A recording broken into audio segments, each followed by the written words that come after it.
I normally choose a throw that has any of the colors in my scatter cushions, my headboard or artwork. It just brings the whole bed together and creates a bit of interest. You don't have to do this, it just rounds the whole look for me. So in this case I choose a bit of a greyish to go with this cushion. So there's a few ways you can do it, so people just throw them and you're done. Option 1. Option 2, I like to play with them and see. So in this case, I'll just create a bit of interest. I like to use 2. In the master bedroom, you don't have to. So here I have a little beige one that goes with the cushions here at the back. And the only thing you do is just fold them.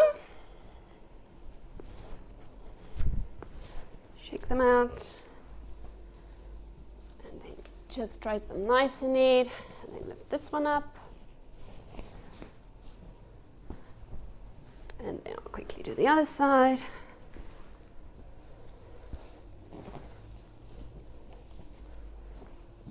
Okay.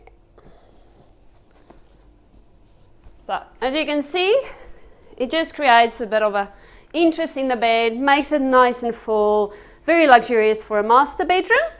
And look number 2. Thanks so much for watching this video. Remember, if you liked it, press the thumbs up and subscribe to get more videos like this. See you next time for more fantastic home improvement tips. Bye!